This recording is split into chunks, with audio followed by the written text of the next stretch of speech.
there's always steps entering into dating, into a relationship, whatever it happens to be. And way too many guys move way too quickly. It's like, it's electric. She's so fantastic. I could feel the chemistry. She's my twin flame, right? There's all kinds of weird ways to sort of ruin a relationship, and one-itis is one of the best ones. Indeed. Cool. Another GBD question.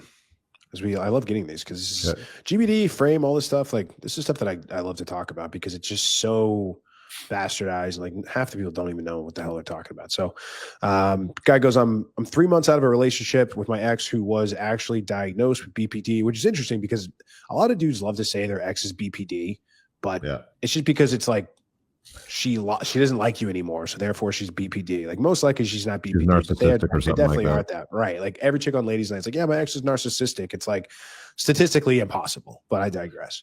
Diagnosed BPD along with a few other things right after I broke things off. The first thing I noticed with my most successful now plate so far is that there were small things she wasn't willing to do, and she wasn't clingy, but only at times. So kind of like the hot and cold thing, it sounds like. Originally, I thought this was just how a girl with a healthy mind acted. Now I see more clearly after going through the modules and the content. How this girl's behavior has changed recently is that she didn't have GBD, which is why I hit certain roadblocks. My question is, does a girl with GBD act similarly to a girl with BPD without the crazy demon part? I'm used to my ex almost being annoying sometimes with being clingy, and I'm wondering if I should start looking for that same clingy energy, as it might not always be a sign of mental instability. I know not everyone has experience with this disorder, but when things were good with my ex, I could do no wrong in her eyes. She was all about me.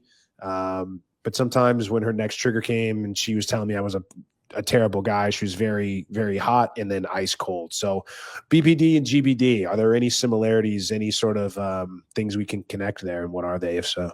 That's a really good question, because I think there's probably overlap. So genuine burning desire versus a personality disorder. You know, genuine burning desire is, I can't wait to see you next. I crave being in your arms.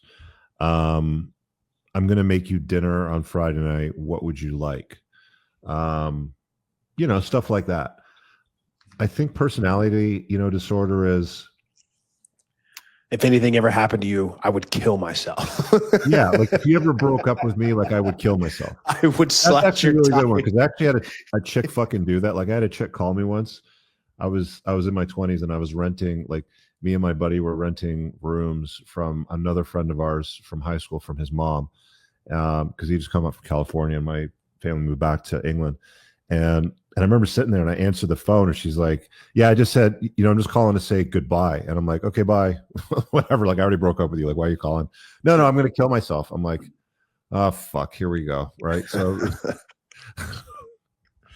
that's like genuinely like a personality disorder. If I can't have you, then I won't be alive, or I'm going to unalive myself. Yeah. I think that it might overlap, and there might be areas of overlap, but it's definitely different. Like, genuine desire is like, it's not crazy. It's like warmth. It's compelling. It's genuine interest. You're like, this chick really digs my vibe, versus she wants to wrap her, like, she wants to be in you. Like, when a chick's like, I just want to be like all in you and wrap myself around like a pretzel, like all inside you and shit, and touch you all the time. And you're just like, fuck off, right? Like that kind of stuff, where it gets a little bit too much. Yeah. You're doing the kung fu and fucking pushing them away and stuff. Yeah. So it can probably overlap a little bit, but there's a difference between crazy, like there's crazy and then there's genuine. You know what I'm saying? And you should be able to distinguish the differences. I don't know. What do you think, man? I think it's a grayer area than maybe we've thought about. Probably overlap. It's like, there probably is. Now, to your point, like, yeah, that's something where it's like, she's like, I always want to be touching you. Like, I just got to be near you. And she's like, Jesus, fuck, God. But we talked about this before. We kind of brought this up in last week's show. It's like, dude, GBD can get annoying sometimes. Like, if a girl is really, everybody thinks they want GBD until they get a girl that literally is all about them 24/7. You can do no wrong. But all of that comes with, she always wants to be in your space. She always wants to be around you. She wants to know what you're doing. She wants to know like what's going on. Do you need anything? Are you okay? Are you hot? Are you cold? Sometimes you're just like, oh my fucking God, like I'm good. But you have to understand that's what that is. Like you have to take and I say it's the bad, but it could be a lot worse. So it's like taking the good with the bad. But yeah, there's definitely different things when anything regarding, to get serious for just a split second, anytime a girl is talking about self-harm or any sort of violence or anything that she may do to herself, if something were to happen, like that's, dude, like just run. Like it's time to go. If there's any sort of talk like that, like you just seem to know, like the difference between the GBD and BPD is like GBD is not hot and cold. Like we kind of established that last week. It's pretty consistent. It's pretty much, it's like unrelenting almost. I mean, every girl goes through her little mood swings, but if she is like GBD chick, even if you guys are in a fight, like 30 seconds later, she might be coming over just trying to get you to jump her bones. Right. So it's not really this, you know, that's what these guys, I think, starting to run into. They're like, well, is that normal? Is the hot and cold? No, the hot and cold is really not normal, especially if it's coming out of nowhere and there's nothing that you're doing that's contributing to the coldness. So there's probably some overlap, but yeah, this is where discernment comes into play, fellas. This is where you have to learn to look for those things. And it's like, everybody thinks they want a chick that's crazy about them until she's calling you at 2 a.m, or she's stalking you and following you out when you go out with your buddies, or she's going through your phone list to figure out who you're texting, or fishing through the garbage to see if she finds a condom wrapper. I mean, the list is endless, right? So yeah, pay attention to the behaviors and how they exhibit themselves more than anything else.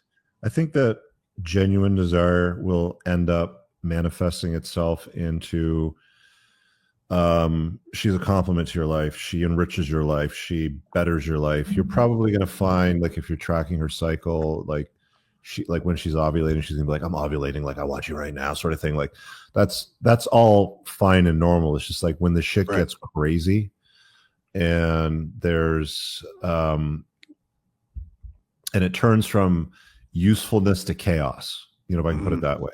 I think it's chaotic, a very good distinction. Stressful, it's hectic, it's manic. That's like more personality disorder versus enrichment of your life. Like genuine desire should be like, hey, you know, I saw your pile of laundry while you were working on a podcast with Moff, so I took care of it for you. That's useful, right? Like that's a chick that has genuine desire. She wants to find ways to embed herself into your life and be useful in your life. Yeah, I think that's a fantastic distinction. I think usefulness versus chaos, like being able to be useful and do things because she wants to, versus doing things that are going to add bullshit to your life that you have to deal with. Like making your life easier versus making your life harder. She could be all about it. She could be like crazy about you but she could be doing stuff that makes your life hard, or she'd be doing stuff that makes your life easy. Like that's really, I think that's a really great distinction. Yeah. Awesome. That's a good one. I'm glad we got on that one. All right, guys. I really hope that you enjoyed that clip. If you want to check out the full-length podcast episode, you can find that right over here. Also, make sure you visit my website over here where you'll find my supplements, the opportunity to book me privately one-on-one for coaching, and most importantly, my new School of Unplugging, which you'll find on the courses tab. Newer to the channel, hit subscribe.